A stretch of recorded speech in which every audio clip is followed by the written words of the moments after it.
as they transition to low-intensity operations, that there's not still going to be some violence.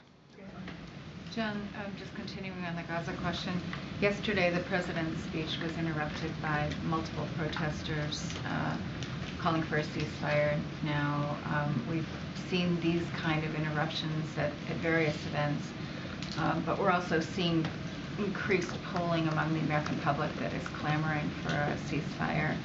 Is the president,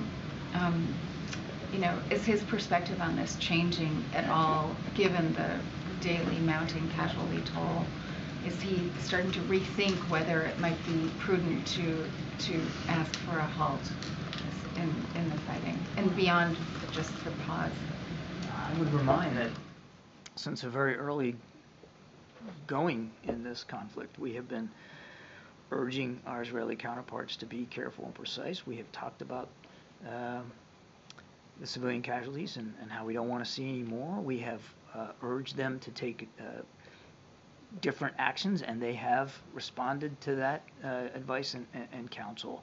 He understands that there are strong feelings here on all sides, as you would expect. I mean, he's been doing this a long, long time. He also believes it's really important that Israel have the right and the ability to continue to defend themselves against what is clearly still a viable threat from Hamas. But that doesn't mean that we're going to stop, again, urging a stronger focus by our Israeli counterparts on minimizing civilian casualties and on getting aid in. And you talked about a pause. I would also remind that from the very beginning, or nearly the very beginning, this administration under President Biden's leadership has argued and tried to push for humanitarian pauses in the fighting so that hostages could get out and aid could get in, and we are still doing that. Brett McGurk is in the region as we speak. In fact, he's in Doha today having discussions with our Qatari counterparts about the possibilities of another hostage deal. Can I just follow up on that? So the president has been pushing for pauses. You've been talking here from the podium about pauses. The Israelis today have again sort of ruled out a Gaza ceasefire. They've said that there were pauses for humanitarian purposes, those that have been breached by Hamas. We're hearing out of the region that there's movement towards something like a 1-month pause.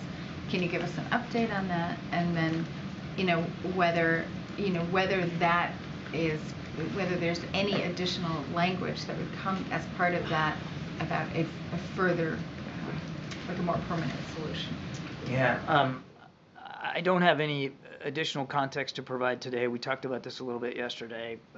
As I said, Brett's in the region right now, and while he's having lots of conversations on lots of issues, this is certainly top of his agenda, and he's in Doha, as I said today. I don't want to get ahead of those discussions, except to repeat what I said yesterday, which is these are very sober and serious discussions we're having, and we certainly want to see another humanitarian pause put in place so that we can, again, get aid in and get people out.